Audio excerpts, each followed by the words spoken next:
Assalamualaikum warahmatullahi wabarakatuh. Apa kabar pagi ini, sahabat tafsir Quran yang dirahmati Allah Subhanahu wa Ta'ala? Mudah-mudahan kita semuanya senantiasa berada dalam lindungan dan limpahan rahmat Allah Subhanahu wa Ta'ala.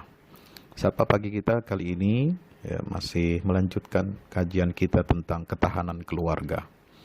Setelah ketahanan akidah, ketahanan ekonomi, dan yang ketiga kali ini adalah bagaimana peran ayah dalam membangun ketahanan rumah tangga ini terhadap guncangan keluarga, terutama dalam pengasuhan dan pola pendidikan anak. Sahabat tafsir Quran dirahmati Allah Subhanahu wa Ta'ala, kehidupan keluarga kita ini tidak lepas dari berbagai guncangan yang bisa membahayakan bahtera rumah tangga. Ada konflik suami istri, ada ketidakharmonisan antara menantu dengan mertua, bahkan dengan orang tuanya sendiri, atau hubungan orang tua dengan anak atau sebaliknya yang merenggang, atau campur tangan keluarga besar dalam menghadapi persoalan keluarga. Belum lagi pengaruh tetangga atau masyarakat sekitar yang tidak selalu baik terhadap hubungan di dalam internal keluarga kita. Bahkan juga ada ketidaknyamanan hubungan antara istri dengan ipar-iparnya. Subhanallah, itulah realitas yang terjadi di dalam lingkungan keluarga kita sehari-hari. Nah, bagaimana peran ayah dalam hal ini untuk menjaga keluarga dari berbagai macam guncangan-guncangan yang mungkin dan pasti akan terjadi?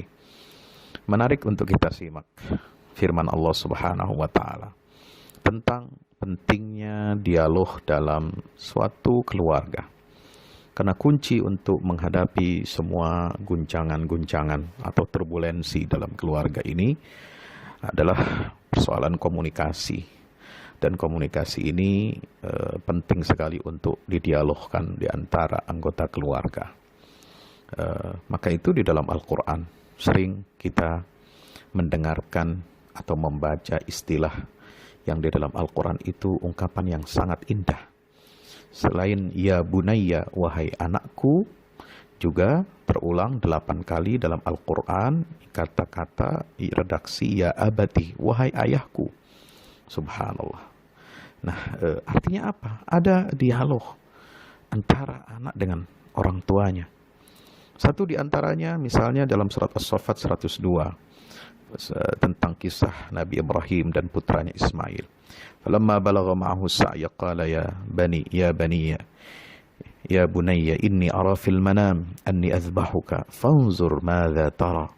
Qala ya abati if'al ma tu'mar satajiduni insyaallah minas sabirin.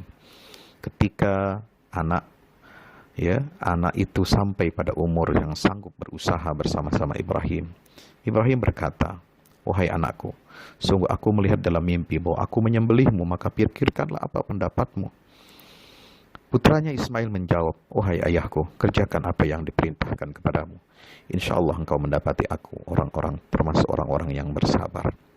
Demikian pula dialog antara Yusuf dengan ayahnya Yakub. Dalam surat Yusuf ayat 4, idh qala Yusuf li abihi ya abati inni ra'aitu ahada asyara kawkaban wasyams wal qamar ra'aituhum li sajidin. Sampai terwujudnya mimpi Nabi Yusuf itu dalam ayat 100 di surat yang sama, surat Yusuf. Beliau mengatakan, qala ya abati hadza ta'wilu ru'yaya min qablu qad ja'alaha rabbi haqqan. Belum lagi dialog antara Nabi Ibrahim dengan ayahnya. Ini menunjukkan pola komunikasi yang luar biasa.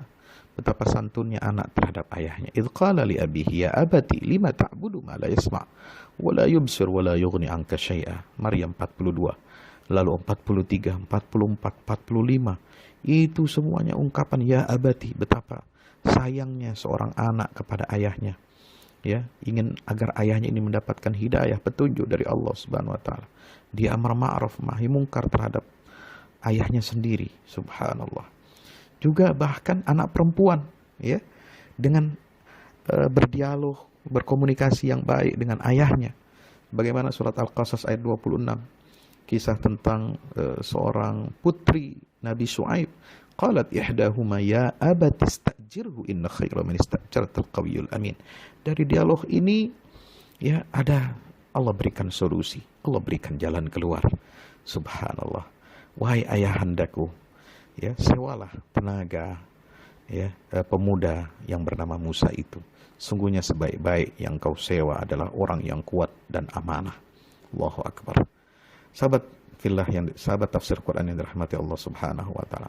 Maka kunci pendidikan ya di dalam keluarga untuk memiliki ketahanan yang kokoh adalah komunikasi dan dialog untuk memecahkan masalah. Ada satu penelitian yang dilakukan pada 700 anak remaja. Sebagaimana disebutkan dalam Journal of Behavioral Medicine 17 pada tahun 1994. Ditemukan jika dibandingkan dengan keluarga yang memiliki 2 orang tua yang tinggal di rumah, remaja dari kalangan orang tua tunggal memiliki kemungkinan lebih besar untuk terlibat dalam aktivitas seksual ya yang lebih besar dan lebih dini.